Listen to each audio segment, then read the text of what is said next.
तहरीक इंसाफ में अंदरूनी लड़ाई मजीद जोर पकड़ती दिखाई दे रही है। अपोजिशन अलायंस की क़यादत के मामले पर वज़ीर आला अली अमीन गंडापुर ने शदीद तहफ़्फ़ुज़ात का इजहार किया है। साबिक़ स्पीकर असद कैसर को अपोजिशन इत्तेहाद की क़यादत सौंपे जाने पर वज़ीर आला अली अमीन गंडापुर ग्रुप ने शदीद तहफ़्फ़ुज़ात का इजहार करते हुए कहा है कि इस मामले पर वज़ीर आला को एतमाद में नहीं लिया गया। वज़ीर आला के ग्रुप के एतराज़ के बाद JUIF भी अपोजिशन इत्तेहाद में बाज़ाब्ता शमूलियत से गुरेज़ा हैं।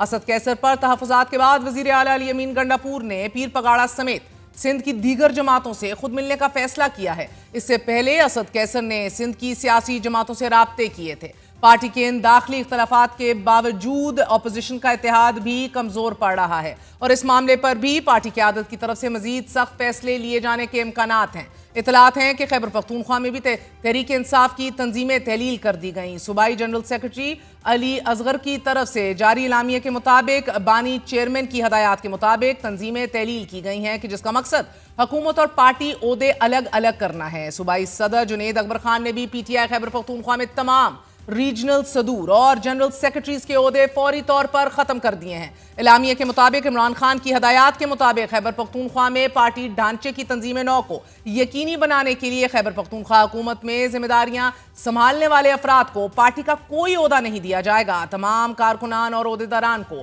पाबंद भी किया गया है कि वह हुकूमत और पार्टी तंजीम में बैक वक्त ओहदे नहीं रखेंगे। नाज़रीन, इलामिया में यह बताया गया है कि पार्टी को अस्सिर नौ तरतीब देने का फैसला कर लिया गया है और ओहदों पर नई तकर्रियों का मौलाना फजल रहमान का फैसला थोड़ी देर बाद होगा। मौलाना फजल रहमान इस वक्त तक अपोजिशन इत्तेहाद का हिस्सा नहीं है। 2 रोज़ा कौमी कॉन्फ्रेंस में भी JUIF ने सिर्फ बतौर मुबस्सिर ही शिरकत की थी, जबकि मौलाना फजल रहमान ने अपोजिशन इत्तेहाद के अलायंस के तरीक़ाकार, सरबराही और फैसलों के तरीक़ाकार पर तहफ़्फ़ुज़ात का इजहार किया था। एक तरफ तहरीक इंसाफ की अंदर स्ट्रक्चरल चेंजेस हो रहे हैं, दूसरी तरफ मौलाना फजल रहमान साहब बहरहाल JUIF अभी भी मुंतजिर है कि कोई क्लैरिटी और गारंटी आए PTI की तरफ से कि वो बाकायदा तौर पर इस ग्रैंड ऑपोजिशन अलायंस का हिस्सा बन सकें, कि जो कि नहीं आ रही। JUIF ने अपने तहफ़्फ़ुज़ात PTI के सामने भी रखे हैं। PTI के जवाब के बाद JUIF इसे अपनी मजलिस शूरा और मजलिस आमला से भी मंजूर करवाएगी, मगर ताहाल एज वी स्पीक मौलाना इस इत्तेहाद का हिस्सा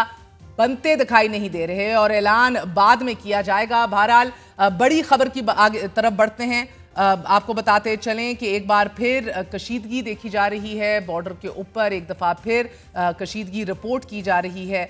इसी हवाले से बात भी करेंगे, लेकिन तोरखम बॉर्डर पर पाकिस्तानी फोर्सेज और अफगान तालिबान में एक बार फिर झड़प जो है वो 3 सिक्योरिटी एहलकार जख्मी हो चुके हैं। तोरखम बॉर्डर 11 रोज से हर किस्म की आमद और रफ्त के लिए बंद और दोनों तरफ अजनास और दीगर सामान से लदे सैकड़ों ट्रक और कंटेनर्स जो हैं वो फंस गए हैं। दोनों ममालिक के दरमियान तजारती सरगर्मियां बंद होने से मकामी आबादी, ताजरों और मुसाफिरों की मुश्किलात में इजाफा मुसलसल 11वें रोज भी जारी है। सरहद की बंदिश से $1 करोड़ से जायद की तजारत मुतासर हो चुकी है। हालिया कशीदगी कल रात उस वक्त शुरू हुई कि जब अफगान हुकाम की तरफ से एक मुतनाज़ मकाम पर चौकी तामीर करने की कोशिश की गई। अफगान हुकाम की जानिब से चौकी की तामीर पर पाकिस्तान ने एतराज़ किया और दोनों जानिब से कशीदगी में इजाफा होता चला गया। पाकिस्तान अफगान सिक्योरिटी फोर्सेज सारी रात झड़प में उलझी रहीं। दोनों अतराफ से वक्फे वक्फे से फायरिंग का सिलसिला भी जारी रहा। अफगान फोर्सेज के हमले में पाकिस्तान में एक मोटर पोस्ट को नुकसान पहुंचा और पाकिस्तानी सिक्योरिटी फोर्सेज की भरपूर जवाबी कार्रवाई में अफगानिस्तान की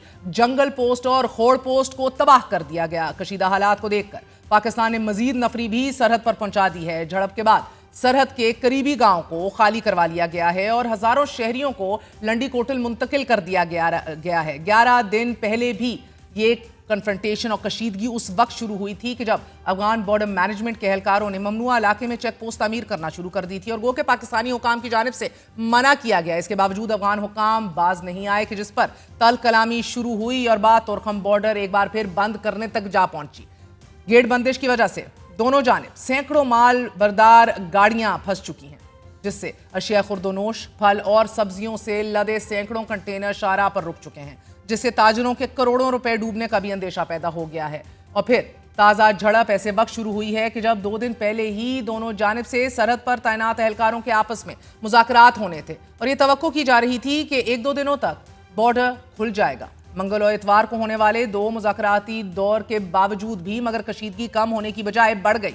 ذرائع بتا رہے ہیں کہ پاکستانی حکام کے ساتھ سرحد کھولنے کے مذاکراتی عمل میں نائب گورنر ننگرہار اور صوبائی ڈائریکٹر دفتر خارجہ بھی شریک تھے۔ طالبان کی جانب سے کچھ شرائط پیش کی گئیں کہ جس کی وجہ سے بات چیت نتیجہ خیز نہ ہو سکی، اور پھر رات گئے افغان حکام کی جانب سے چیک پوسٹ کی تعمیر شروع کر دی گئی، جس سے معاملات مزید سنگین ہو گئے۔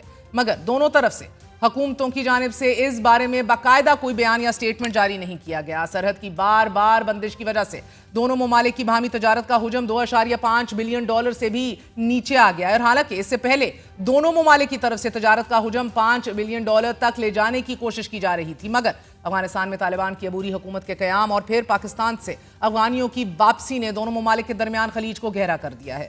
افغان سرزمین ایک عرصے سے پاکستان میں دہشت گردی کے لیے استعمال ہو رہی ہے، اور افغانستان سے پاکستان میں دراندازی کا سلسلہ تواتر سے جاری ہے۔ افغان دہشت گردوں کی جانب سے پاکستان میں دہشت گرد کارروائیوں میں مسلسل اضافہ دیکھا جا رہا ہے۔ 3 دن پہلے 28 فروری کو بھی پاکستان کی سیکیورٹی فورسز کی غلام خان قلعے میں کارروائی کے نتیجے میں 14 دہشت گردوں کو جہنم واصل کر دیا گیا، اور ان ہلاک دہشت گردوں میں ایک افغان دہشت گرد مجیب الرحمان عرف منصور کی شناخت بھی ہو چکی ہے۔ یہ افغانستان کی نیشنل ملٹری اکیڈمی کا کمانڈر رہ چکا تھا۔ ناظرین، اسی طرح 30 جنوری کو سیکیورٹی فورسز نے ڈی آئی خان میں آپریشن کے دوران ایک اور افغان شہری بدر الدین والد مولوی غلام محمد کو بھی ہلاک کیا۔ یہ دہشت گرد بھی افغان فوج میں لیفٹیننٹ اور صوبہ باغدیس کے ڈیپٹی گورنر کا بیٹا تھا۔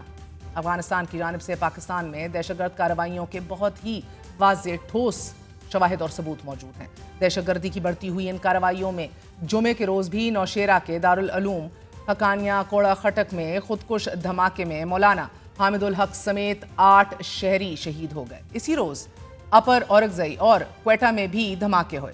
دہشت گردی کا عفریت منہ کھولے عرض وطن کے امن کو نگلنے پر تلا ہے، اور افغانستان کی جانب سے مسلسل دراندازی اور طورخم بارڈر کی بندش پر گزشتہ روز وزیر اعلیٰ علی امین گنڈاپور اور افغان کونسل جنرل کے مابین بھی ملاقات ہوئی، اور دونوں رہنماؤں نے سرحد جلد کھولنے پر اتفاق تو کر لیا، لیکن وزیر اعلیٰ علی امین گنڈاپور کے مطابق صوبائی حکومت نے افغان حکومت سے مذاکرات کے لیے جرگہ تشکیل دیا ہے، مگر وفاقی حکومت کی طرف سے ٹی او آرز کی منظوری کا انتظار کیا جا رہا ہے۔ ٹی او آرز کی تشکیل کے بعد جرگہ افغانستان بھیجا جائے گا۔